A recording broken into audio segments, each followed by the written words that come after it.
completely machinima.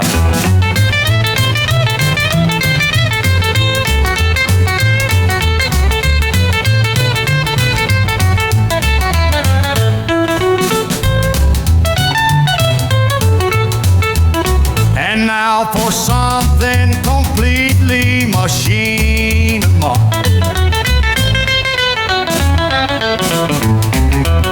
And now for something completely machinima.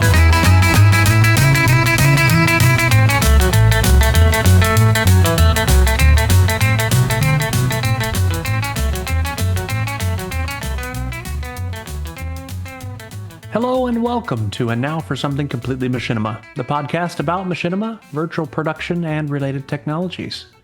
My name's Phil Rice. I'm here with my co-hosts Tracy Harwood and Damian Valentine. Hello. So this week we are looking at a film made in Second Life. And it's a gorgeous piece.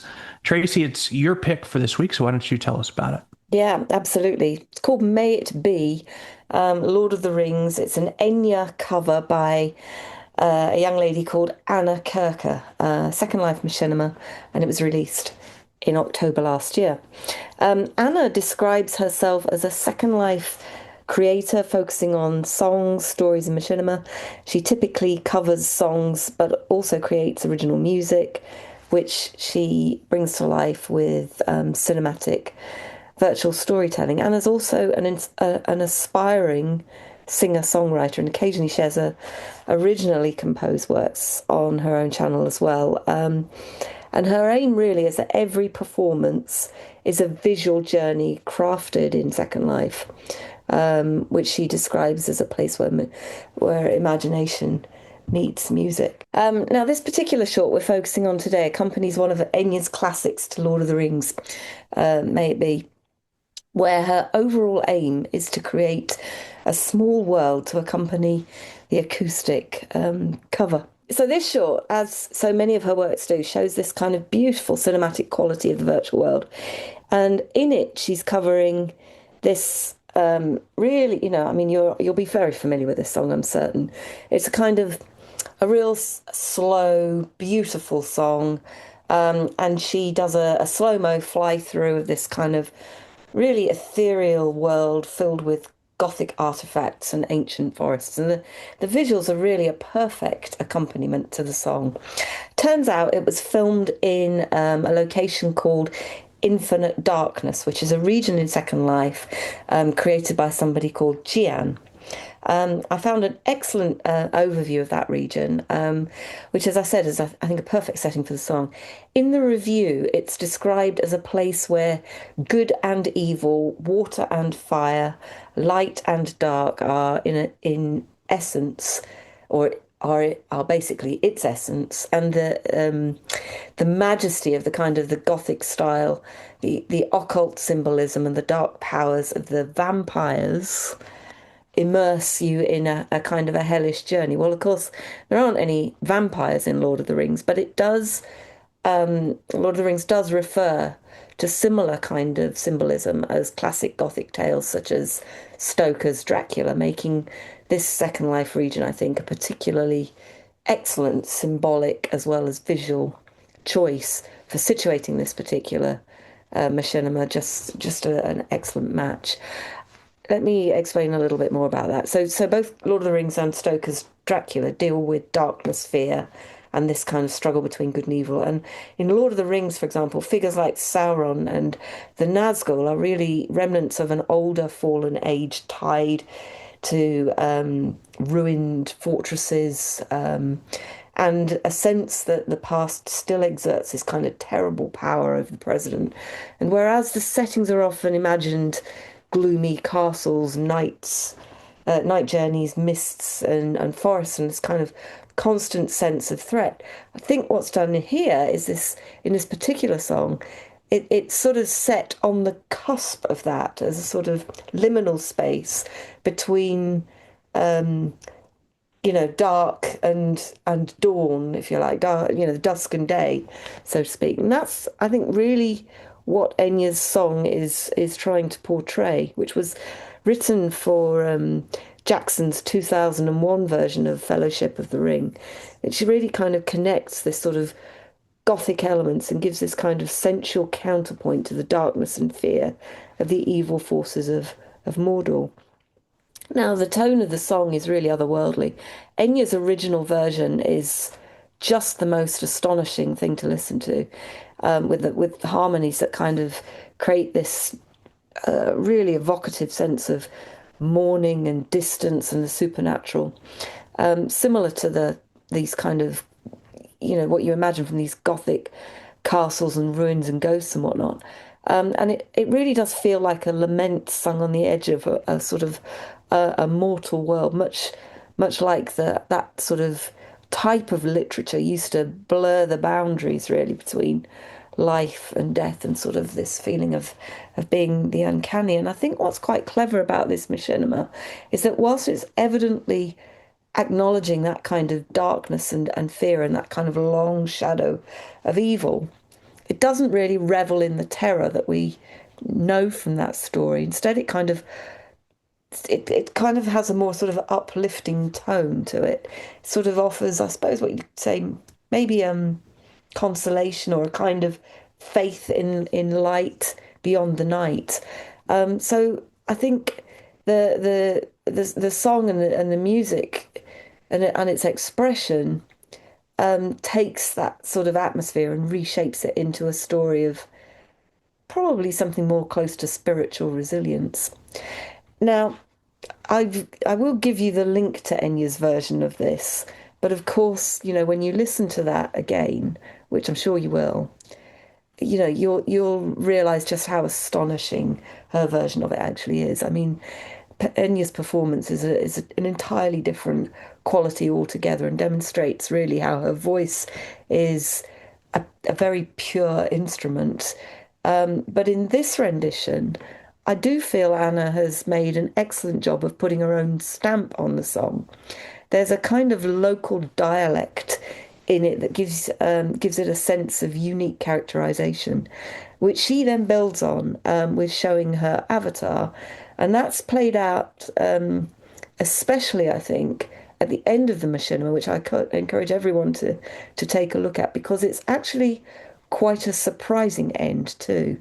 I won't tell you the detail of it. Suffice to say, it's a pity that she didn't take the same approach to presenting the avatar earlier in the film as well. Now, Anna clearly doesn't have the same vocal range as Enya, and obviously the production quality is nowhere near the same. But her voice is nonetheless really beautiful, and she captures some of what I would describe as the soundscape for the imaginary space too. The kind of the noise of the forest, the creatures of the day and the night. They seem to all be woven into the story that she's telling in really quite an inspirational way. So in this version, I think Anna's captured really well that kind of ethereal nature of the themes portrayed in the original song. But she's done it in really what I can only describe as a sort of more human-like way, such as being guided by a pure light, and being, somebody trying to be faithful to the goodness and all of that kind of stuff. Whereas Enya's version of it, you might describe as being from the elven perspective, coming from a higher plane, so to speak. Very different characteristics. And I think if you look at it in that way, you'll appreciate this particular version of it as a different point of inflection into the song to what the original one gave. Now, I did actually have the chance to ask Anna some questions about this and about her practice, because I was quite impressed with this when I first saw it. It turns out she's actually an amateur singer from Belgium who's never sung in real life. In fact, she's cut out a short, which I'll also put a link to, where she's described how she got started and what her inspiration is. And super ironically, it's anime, where she takes her visual inspiration from. So I think that's all quite kind of fascinating. And I wanted to share this with you because I feel that Anna and her work really deserve a lot more recognition. And once she gains her confidence in the quality of what she's doing, I'm certain there's a real big future for her in doing original song work, as well as in voice acting, because she's got a really unique voice, I think. I think it never really ceases to amaze me just what kind of talented people there are in Second Life. And I think the biggest challenge folks have is somehow getting themselves away from Second Life and out into a wider world where they break away from that sort of quite narrow community in some respect. I know it's a large community, but it's still quite a narrow community because people like Anna really deserve to be heard by a much bigger audience than just the Second Life community. I'd be really interested to hear what you've got to say about this one and see what your thoughts are about it. Well, it's coincidentally, I'm actually going to go and see Fellowship of the Ring next Saturday because my local cinema is doing Ah, they're Nice. re-releasing them and one every Saturday. So Fellowship's next weekend, so I'm looking forward to that.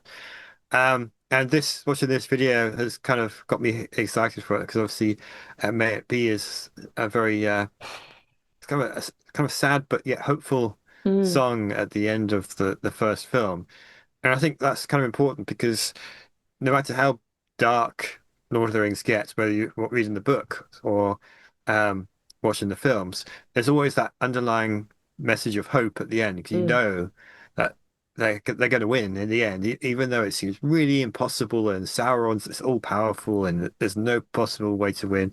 You know they're going to. And that's not just because you've seen or read it before. You just know it's got that feel to it that mm, the mm, good guys have to win. And I think the song kind of reflects that. It's like, yeah, things are really bleak at the moment, but there's hope that things are going to get better. Um, so Anna, yeah, I think Anna did a really excellent. I'm going to talk about the song first. Anna's cover of it is excellent. I don't know anything about singing, um, but I can imagine that "May It Be" is a very difficult song to mm, sing, and I thought Anna did it rather well. mm, And then, of course, it's not just about her singing it. She needs to produce the video to go alongside it. So she's found this environment which looks like it belongs in Middle Earth.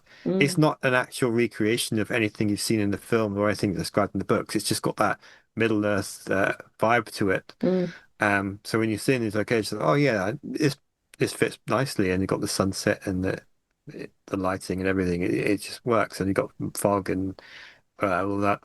Um, Again, I'm not going to say too much about the ending because that caught me by surprise too. But I was kind of curious how it was done. mm. And there's a conversation in the comments saying, "Please don't use AI." And then she goes, "No, I didn't use AI," and she She kind of didn't. explains That's her correct. process. Yeah. Um, which again, I don't want to say too much about that because it kind of catches you off guard. But I think it's Mm, a nice way to do it. mm. Um, so Yeah. yeah, this is. It's kind of short and it's well made, but it's kind of hard to figure out how to talk about it a lot. But I really liked it, and again, like I said, it's got me excited to watch the films again. I have to admit, when I first watched this, I didn't know that screening was happening. It's got me thinking, it's about time I watch them again because it's been a while. And so, watching it again for this recording session today and talking about it now, it's got me excited for next weekend. So. Um, and that's high praise. If you're watching a machinima film and it's based on an existing world like Lord of the Rings in this case, and it gets you excited for that world, it's a successful piece, I would say. So Yeah, you mentioning Damien about that element of Tolkien, his way of dealing with hope in the face of darkness. It might be the only thing that all of us on this show agree on. Like even Ricky, who he'll be the first to say, he kind of tilts toward more. He's a little cynical, right? And he's very anti-sentimentalism, but he really appreciates Tolkien too. And yeah, and it's such a part of the fabric of my life. When I was exposed to The Hobbit very early, Actually, with the old animated movie of The Hobbit with the kind of primitive cartoon and Smaug and all of that. It was just So then my mom says, well, the book is really. So I read The Hobbit, and then when I read The Lord of the Rings in Fellowship of the Ring, spoiler alert, everyone. But when Gandalf appeared to die, I wept like real tears. Like I couldn't. I furiously read till the end of the Fellowship of the Ring, thinking, no way no way he really. Oh my God, he's dead, right?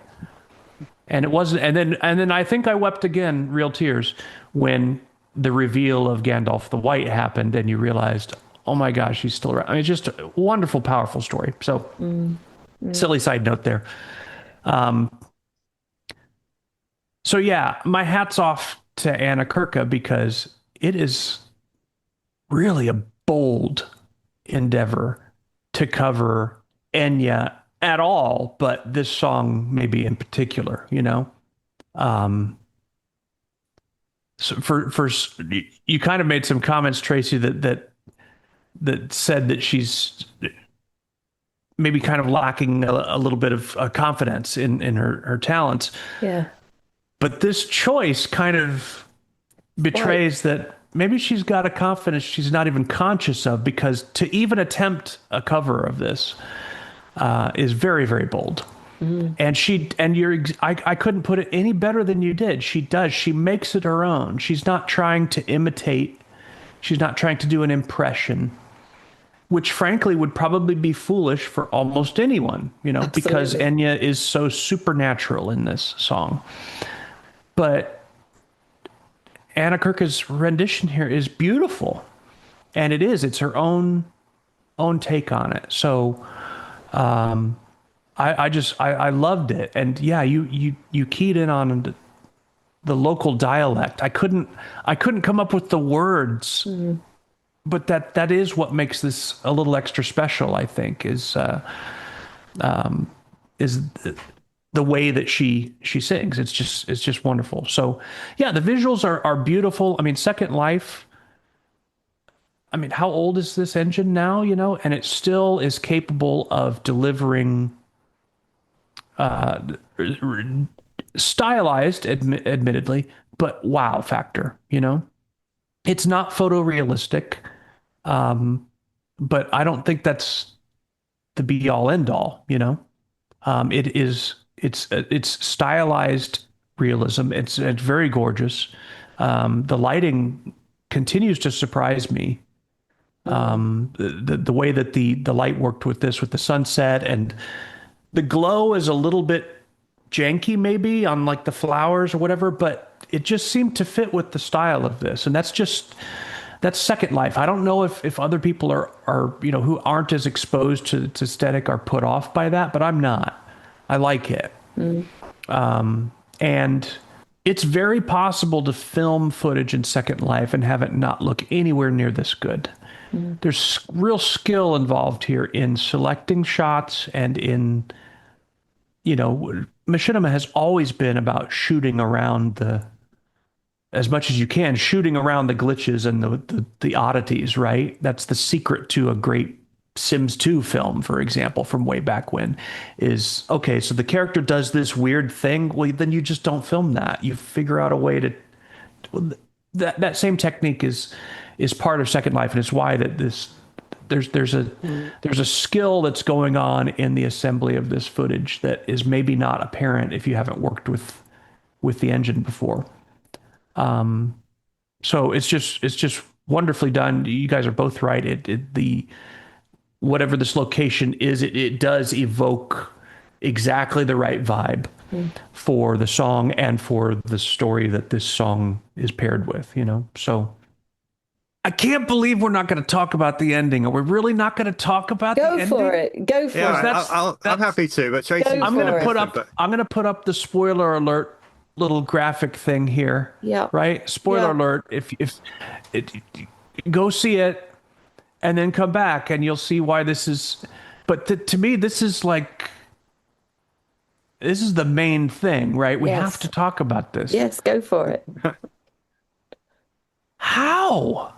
It's How? actually it's a mocap feature within Second Life that means you can now do that. Facial mocap is brilliant. The fidelity is really, really good. Excellent, isn't it? It's really good. I think the only place where it showed a flaw, I think, is the very last syllable. The Hmm. very last syllable of what she sings, she's doing what's called a diphthong, where you start by singing one vowel and then go to another. So, like, A. ow, Yeah. right? Yeah. Ow starts as an ah, and then your mouth changes shape to an ooh. Yeah. And her very last syllable is ow, but the mouth doesn't follow to the ooh. And that was the only point where the illusion broke for me. And I Right. don't know why that happened, but her mouth stayed in kind of an open ah sound. But up till that point, it's like, man, Yeah. this is every bit as good as anything I've ever seen Yeah. from Aculips Yeah. in iClone, which is a top of the line tool for this. Yeah. Absolutely top of the line. And I Yeah. figure that probably the only reason that the one advantage that Aculips has is that you can go in and modify on a timeline the phonemes, and you could make it exact. It takes time to do it right, but it's so worth it. And you could get it exact. And with this, obviously, there's not any such tool. This is just a I think performance capture thing, I it's guess. just done So with a webcam. I, unbelievable. I think she just sang into a webcam and it mapped her facial movement, her lip movement to the avatar. Quite, quite. I mean, she's got a, Shockingly good. yeah, there's a video where she just shows you a little bit of what the workflow is, and how it's doing it. Um, I don't know whether it means you have to have a very specific type of face on the avatar to do it. I don't know. Um, but Well, the I face would couldn't. have to be, if we're talking in terms of traditional models, the face would have to be rigged Yeah, with the right bones to be able to do what it's those doing. movements. And this Yeah. is the whole face Yep. is rigged. How that happens, I don't know. Especially in Second Life, you're not rigging models in Second Life. It's not that type of tool. So Exactly. I don't know precisely how this works I think to it's have a worth model that can do it, having a but look at, Phil. I think it's worth going in and it's having a look at what this is it'd be the because, first time I've been in Second Life in like 15 yeah. years. But if Yeah. it's got this sort of tool, we're on a different level here, aren't we? Yeah, that is something else. It's really, I mean, it helps a lot that the avatar itself is highly detailed. Mm, There's this near photorealistic skin on the face and all the little jewelry and yeah. stuff like that Yeah. that's on it. It's just, and then the hair even is just really nice. So Yeah. that detail helps. But I mean, even eye movement was captured by this thing. Yep. Eye movement, it looked so natural. And actually, now that makes so much more sense that if it's mocap, well, it was Yeah. natural, It right? That was. was That's right. that was a performance. So yeah, And I wow, think that connects you even more to what she's singing. The fact that she's, done that direct to camera and, and she's looking right at you through that. yes, I mean, that's just, beautiful though the rest of the video is, that is, oh my God, that's amazing. it was jarring in It the good way. was, yeah, Yeah, absolutely. And such yeah. a surprise Do for, you think do you think it was a good choice to only do that at the end? I would have Yes. done that. Do you? I would have done Me that. too. Do you? Yeah. Oh, okay. Here's why. Go. I think that it would be impressive to see it lip sync throughout all that. Even keep all exactly the same shots, but have that lip sync be part of the performance or whatever. Um, it would be impressive to see that. However, some of those shots would be a lot harder, I think, because Hmm. I assume that she's controlling the camera.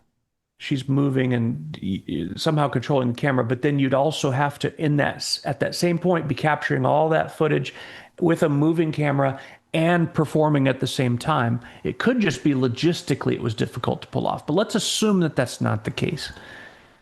I think that there would be a lot more opportunities for, because I think this tool probably, I mean, mocap is gonna have flaws. It just is. And you have to, I mean, even with iClone, Damien knows this better than anybody here. You bring in mocap, it's rarely just good to go as soon as you import it. You have to clean it. You have to fix little quirks with it, and something didn't read right, and that has to be true for this too, because that's not about Second Life. That's about the nature of mocap, especially video camera mocap, where there's a lot of, I mean, the machine is just doing the best it can and guessing, at least with a suit or with the little contact points like you see him do in, behind the scenes of Avatar. It's a little more reliable data, much more reliable data, but it still has to be cleaned.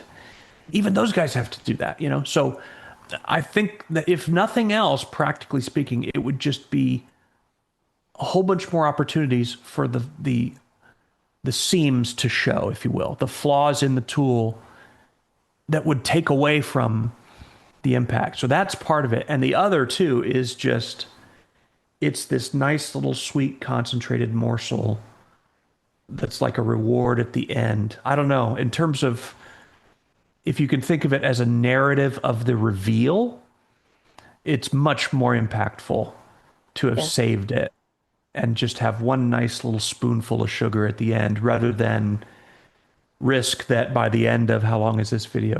Almost 3.5 minutes. That one actually, it's hard to imagine one growing fatigued of that, but it's possible with our attention spans to have gone, okay. It's like the Starfield effect we talked about last episode, right? Well, okay, so I've seen this, I've seen it all. So with this, it's, someone may tune out of the video before that and miss this, which is a tragedy. Yeah. But if you do hang in there for this beautiful song, it's like a little present at the end. I think it was a great choice to save it. Now, what the reason for the choice was, I don't know. Was it practical or was it calculated? I don't know, but I love it. There's another, and it made the whole video for me. Yeah, me too. I can agree with Phil with your reasons for doing it at the end, but there's another two that are in my mind as well. Part of it is distraction. Like, the video isn't about her character and face. She's there singing, but it's about the world and the song. Great It's just point. that she's there. So you've got that as a distraction. But the other part of it is, most of the times when you see her avatar, you're not close enough to actually notice if she's going to have that kind of level of motion capture on her face. Yeah, you'd be able to see the movement, but it wouldn't be as impactful as seeing it up close like this. So you're right. So it probably wouldn't have been worth the effort. And yeah, from the practical side as well, if you're capturing, even if you just glance over at a second monitor, your motion capture is going to pick that glance up and you're going to have to edit it out, or that's ruined it. That's exactly what I was thinking about too, is the logistics of how do you do this, right? Yeah. You have to, when you're mocapping a face, you got to really be locked in. You can't be thinking about anything else. So I've been figuring that, I'm trying to figure out a good process. At the moment, what I do is I've recorded my phone, and then I've got an iPad which I hold right there, so I can see the scene, but it still doesn't work because I got to look at the phone camera, and the instinct to do that, which of course that ruins it because the camera can only pick up. So I'm trying to just do that, but then I also don't need to. Oh, I'm doing that now. Yeah, exactly. And then of course when I'm looking at it on the iPad, it's mirrored because what I'm seeing is the camera's perspective, not mine. So the character on the iPad may look over there. So I look over there, but when I should be looking over there. So I'm trying to figure all of this out and trying to develop a good process. At the moment, the most effective thing to do is render this entire video and then do a horizontal mirror to get that. But then, of course, you've got the time of rendering that. Even if you're just doing a basic one, it still takes time and to turn it into video and all of that. But I don't know, I'm still trying to figure out a good workflow for that. It is really effective when you do get it right, but it's a lot of work trying to figure out how to get it to work right. Ben Tuttle, we reviewed his Bond film in December. He got back to me privately on some of the feedback that I'd given on that. Oh, Remember, good. I was talking about the eyes and stuff. And he basically first of all, he responded very positively, by the way. Like there was not a trace of upset in him at all. He's eager to learn and to improve. And he just mentioned real briefly that he's trying to figure out a good method for getting mocap of even the eyes and stuff like that. And so I don't know, it's weird. It's kind of encouraging to me that someone who's got that level of experience with the tool I use is also having trouble with that. Yeah. Then, okay, at least I know I'm not just a dummy, right? That it actually is tough to do right. So, yeah. The other thing I find trips you up is wearing glasses because it blocks part of your face. And so, especially here where you've got muscles that move, and of course, if the camera can't see it, then it can't. So it messes things up. I'm Yeah. short-sighted. So if I take my glasses off, I have to have the iPad right in front of my face because otherwise I can't see anything. Yeah. I have to memorize my lines because I can't read them. I have to make notepads font size too big, and then my eyes are moving like all. Yeah, it's tough stuff. It's fun to figure out, but it's hard. The other one that's tricky is beards. That can interfere with it as well. So Yes. if I'm going to do a long face motion capture, I have to shave all this off because it's not if you've got a grey beard or a blonde beard, that's pretty okay because it matches your skin tone. But if you've got pale skin and you've got a black beard like I do, it doesn't work because it doesn't know what to focus on. Right. Yeah. And you have to get the lighting right as well because if you're like no, it's not going to work. If half your face is in shadow, again, it can't pick it It up. won't So, know what to pick up. Yeah. yeah. Yeah. Well, Well, anyway, I'm she didn't guessing, seem to have any of those problems. I'm saying I'm guessing Anna didn't have any of those She particular did that whole problems. phrase, and there was just one trailing phoneme at the end that for some reason didn't work. I mean, hey, well done. Yeah. Well done. So, So, Anna, can you give us some advice on how you did it? Because we'd like to know. Brilliant. Yeah. So there you go. I really enjoyed reviewing that one. yeah, me too. Great pick, Tracy, and thank you, Anna, for It's making the brilliant. video and keep up the good work. Great stuff. Very pleasant voice, and I wish you the very best. I hope whatever direction you choose to take it, I hope it goes well for you. So, audience, what did you think? Drop us a comment wherever you watch or listen to this, or you can give us an email, talk@completelymachinima.com. Is that the right verb? Do you give someone an email? I don't know. Well, I just broke some new ground there. That's also So something people come right into us about. that's right. Just give us an correct. email, Our English. and yeah, that's right. So, well, my name's Phil Rice, and on behalf of my co-hosts Damian Valentine and Tracy Harwood, have a great day, and we'll see you next time. Bye. Goodbye.